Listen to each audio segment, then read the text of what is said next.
అయితే అసెంబ్లీ ఎన్నికల టైంలోనే మీ ఫాదర్ దని ఒక వీడియో రిలీజ్ అయింది. అందులో నీకు పెళ్ళయిందని ఉంది. నీకు నిజంగానే పెళ్ళయిందా? ఇప్పుడు చాలా మంది క్వశ్చన్ అడుగుతారు, నాకు పెళ్ళి అయితే ఎందుకు కాకపోతే ఎందుకు? వాళ్ళు ఏమైనా చేసుకుంటారా నన్ను వచ్చి? నేను పెళ్ళి చేసుకుంటా, నీ గతం గురించి నాకు చెప్పు అని అంటే నన్ను చేసుకోవాలనుకున్నటోడు అడగాలి. మీతోళ్ళకి అవసరం లేదని నేను అనుకుంటున్నా. అంటే ఏమంటావు, అసలు అయిందా అవ్వలేదా? అయ్యిందా అవ్వలేదా కూడా నన్ను చేసుకునేవాడికి నేను చెప్పుకుంటా. ఇంకా వేరే వాళ్ళకి బయటకు చెప్పను అంటావు? చెప్పను.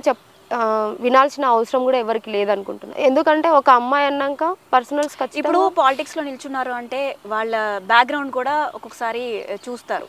సో వాళ్ళ క్యారెక్టర్ చూస్తారు. బ్యాక్గ్రౌండ్ ఇప్పుడు పబ్లిక్ ఎంతవరకు సేవ చేస్తారు, ఇవన్నీ క్యూరియాసిటీ ఎక్కువ ఉంటుంది పబ్లిక్ కి. ఉంటది, కానీ తరఫు నుంచి నువ్వు జెన్యూన్ గా ఉన్నప్పుడు నువ్వు కరెక్ట్ గా చెప్పొచ్చు. కానీ నేను చెప్పాలనుకోవట్లేదు. చెప్పొచ్చు కానీ నేను చెప్పాలనుకోవట్లేదు జనాలకు.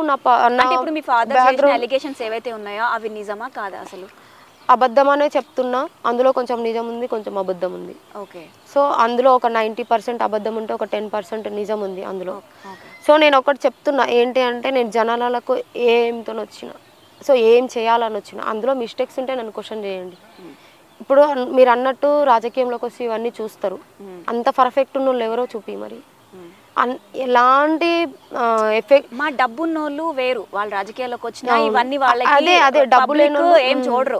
ఎప్పుడైతే ఒక మిడిల్ క్లాస్ ఫ్యామిలీ నుంచి ఎవరైనా ఒక యూత్ బయటకు వచ్చినప్పుడు వాళ్ళ పుట్టు పూర్వోత్తరాలు మొత్తం బయటకు తీస్తారు. అదే కదా మారాల్సింది. ఇప్పుడు మారాల్సింది అదే కదా. ఇప్పుడు పుట్టు పూర్వోత్తరాలు అది అవసరం లేదు. ఫస్ట్ ఆఫ్ ఆల్ ఏం పని మీద వచ్చింది, ఏం చేస్తుంది, అందులో నేను మాట్లాడే తీరు కానీ నేను చేసే ప్రవర్తన కానీ ఏమైనా మిస్టేక్ ఉంటే అది చెప్పండి.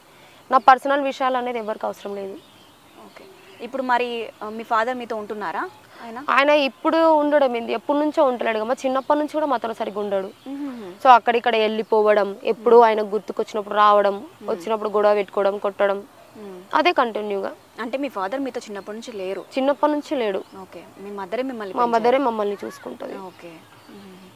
సో ప్రస్తుతానికి కూడా మీ దగ్గరికి ఏమి, ఇప్పుడు పాలిటిక్స్ లో నువ్వు ఎంటర్ అయిన తర్వాత కూడా మీ దగ్గరికి ఏం రాలేదు? అంతకు ముందు కూడా మా దగ్గర లేడు. ఓకే. ఇప్పుడు నేను ఫేమ్ అయినాక కొంతమంది చెత్త కొడుకులు అందరు కలిసి డబ్బులు ఇచ్చి తాగిపించి వీడియో చేయించి బ్లేమ్ చేయడానికి. సో నేను ఒకటే చెప్తున్నా ఇలాంటి వేస్ట్ ఫెలోస్కి, ఇప్పుడు నా ఫ్యామిలీ గురించి బయట పెట్టినప్పుడు నేను ఎంత కుమిలిపోయినా వాళ్ళ ఫ్యామిలీస్ గురించి బయట పెట్టుకున్నా అంత దూల ఉంటే. అదే చెప్తున్నా. ఇప్పుడు నా ఫ్యామిలీ గురించి బయటకు పెట్టి ఇట్లా అని చెప్తున్నారు కదా, వాళ్ళ ఫ్యామిలీ గురించి బయట వేసుకోవచ్చు కదా. మరి ఒక ఆడపిల్లని అయి ఉండి నేను రేపు సమాజంలో తిరగాల్సింది, మళ్ళీ నాకు ఎంత బాధ ఉంటుంది. ఇంత కూడా ఆలోచించకుండా అంత పిచ్చి పిచ్చి చేస్తే కరెక్ట్ కాదు కదా. అమ్మాయి అన్నప్పుడు వాళ్ళ ఇంట్లో అమ్మాయిలు ఉంటారు.